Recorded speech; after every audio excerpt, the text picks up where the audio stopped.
introduce Anthony. Anthony may be known to some of you, maybe not, but many of our clients in the trade businesses obviously have some challenges around debt recovery, and I'm really pleased to partner with Anthony today, who comes well recommended and who I've referred some of our clients to. Thank you for joining us today, Anthony.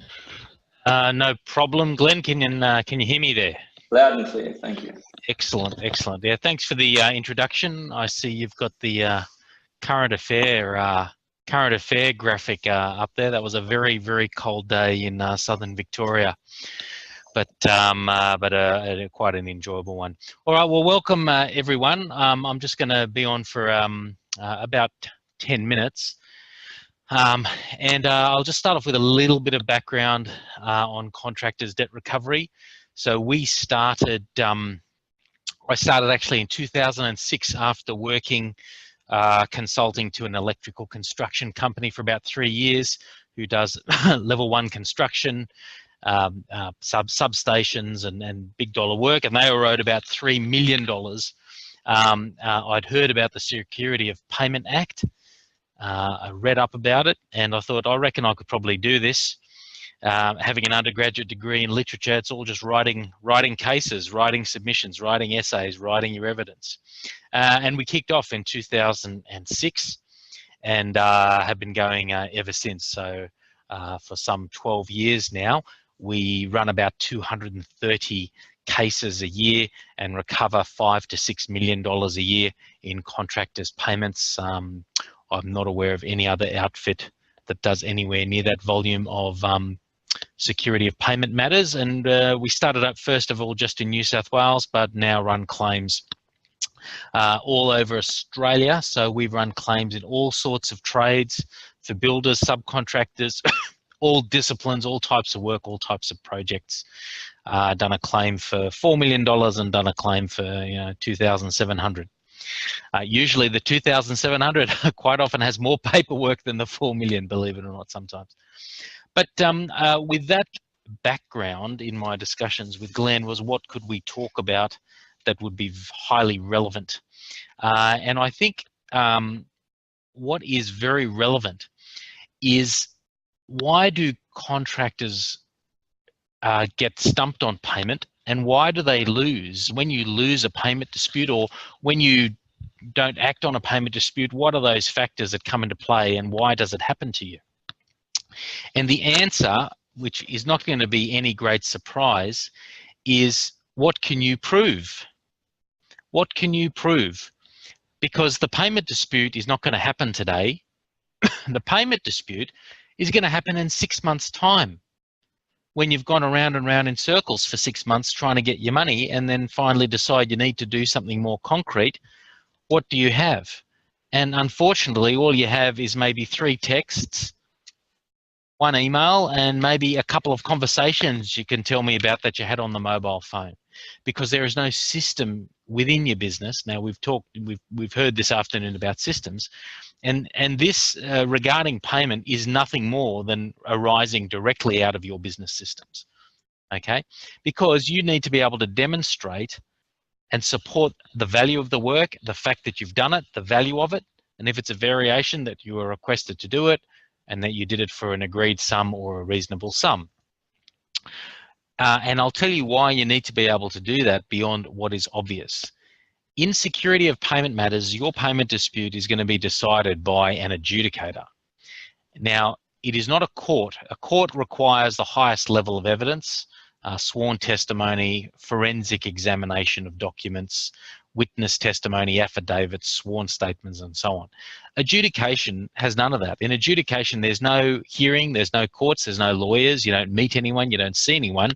Adjudication is done on written submissions. An adjudicator is going to sit there with your case and your evidence on one side, and your client's case and written submissions on the other, and is going to make a decision based on those written submissions. Well, guess what? If you've run your entire business on a lot of handshakes and phone calls and a couple of texts, guess who doesn't have very good written submissions? You. And that is the daily struggle. So an adjudicator is going to make a decision on what is called on balance. They make an on balance decision, which means on the balance of probabilities, which means, all right, contractor is saying he's done a variation for $1,000. Do I have a variation order? No. Do I have sign off that it's been done? No. Do I have an agreed price? No. Well, what do I have? Okay, the contractor sent me an email where the work is discussed and $1,000 is quoted. I don't have any acceptance of the $1,000. I don't have evidence that it was actually done, but on the other hand, I don't have any evidence from the respondent, the client, claiming that it wasn't done. So given what I have in front of me, on the balance of probabilities, it is probably likely that as a result of that the quote in the email, it was most likely accepted and it was most likely carried out, because I don't have any emails from the other side saying, why haven't you done this work? So I hope you get some idea of what on balance means. It's on the best of what I have, because that's how construction is. Rarely do you have forensic level evidence. Good. So what you need in your business is a system that delivers to you on balance evidence to support your work. In fact, even better than on balance if you can. So that system has to do three things. Number one, it has to allow you, it has to create a trigger point where you are now going to collect documentation and evidence of your work. So you need a system where you have established trigger points going, okay, this has just happened. I need to whip out this document. I need to pull out my site diary. I need to pull out my variation form. I need to take some photos. You need things to trigger those. Two, the system has to allow you to document your work. And document, I use that in the 21st century. Document can be hard copy, soft copy, but you may have document templates, you might have soft copy templates, whatever floats your boat, but your system must have documents that you can routinely use to document and record your work.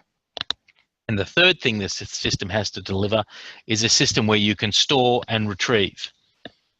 So instead of like so many contractors, I say, well, how do you support that $15,000 variation, Stuart? And he says, oh, there's an email somewhere. I've got a photo somewhere. There should be a text or something somewhere.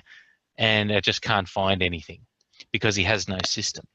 So you need a system where you can go, yep, I've got an email on that. We took some photos. And here it all is. I can now retrieve that and bang, you're away. You can create very compelling payment submissions on that and you will win those. And really, when part of my job is to look at everything that a contractor has in support of their case and to make a call as to whether we should do it or not. Sometimes you shouldn't do it because you just lose it. Okay. So we know about on-balance decisions. We know about the three things that a system has to produce for you. But let's look in the final part of my little quick talk. What is the aim of the system? What should it produce? And it should produce what is called contemporaneous evidence. Contemporaneous comes from the word contemporary, meaning at the time of.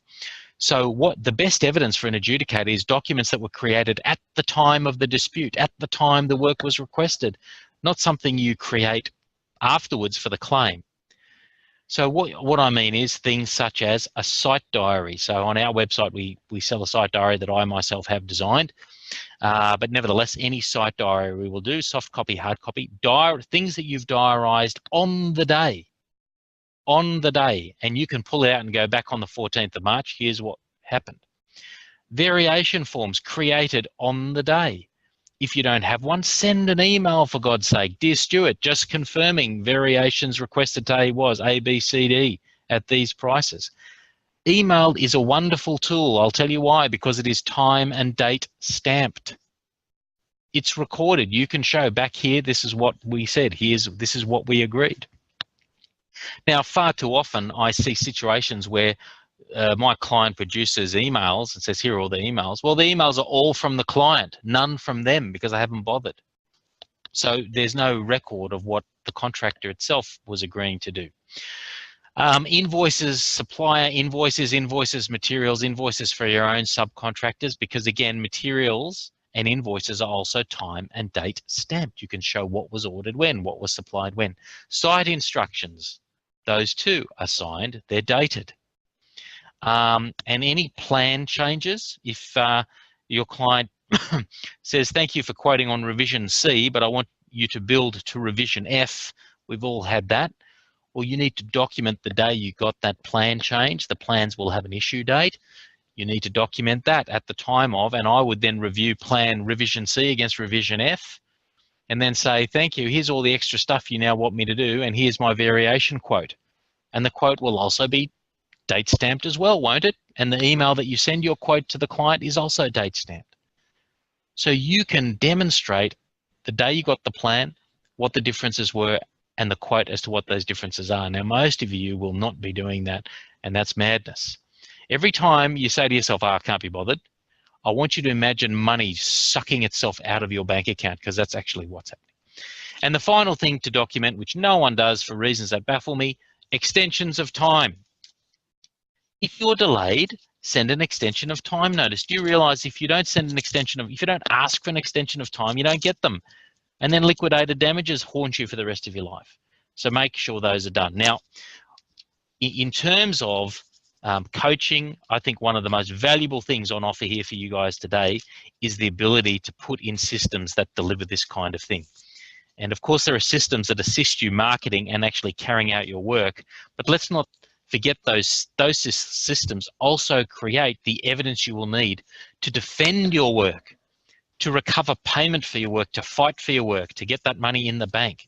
If you don't have those systems in the first instance, then you're going to be fighting for payment all the time, over above all the other fighting you have to do to get the business rocking and rolling. And I think, in my view, as I've said to Glenn previously, that is the real value, I think, of good coaching and mentoring, is the development and is placing these systems in your business.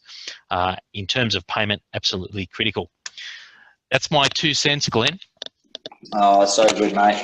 So pleased to hear those thoughts. I wonder if we can just recap those 3 document suggestions you gave. You pointed out that we have to document everything. We need to be able to store and retrieve those documents. Can you just run us through those 3? Yeah. The three things that a system has to do is it has to have defined trigger points for action. So the trigger points to document your work, to create a document, to send an email. I'll give you an example. So someone might say to you, okay, guys, I want you to, there's a plan redesign. I want you to go away for 2 weeks and come back. That's a trigger point. Bang. Immediately, I need to record in my diary that request was made. I need to send out an extension of time notice, extending time by 2 weeks because of that, and documenting the event somehow. So you need trigger points, and you'll know them when you see them. It's hard to define them, but your system must go, there's a trigger point there. Sure. The second thing is you must have a means of documenting the normal things you would have to document in your work. So we all know site diary, events. We'll need to document variations, extensions of times, delays. My website, Glenn, if you have a look around, has document templates in the web shop, but I don't push my own barrow. There are many out there. You can create your own. Yeah. You just have them, because then the reason guys don't document is, God, it's such a heavy lift. They pull out their, old bodgy Collins diary out of the back seat and make a few notes, which they hate doing because no one's a Shakespeare out there.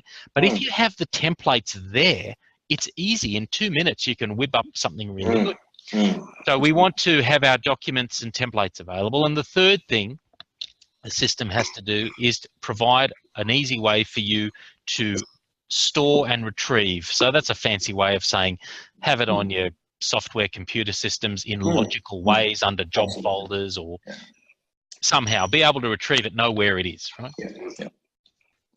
Yeah, so true. And these are the things that are targets, are milestones for our coaching work to be able to achieve all these things. The triggers you're talking about, mate, are when someone gives you the go-ahead for work, you want to be able to, that's a trigger for preparing a contract. When they want changes for that work, that's a trigger for a variation. It's a trigger for an extension of time.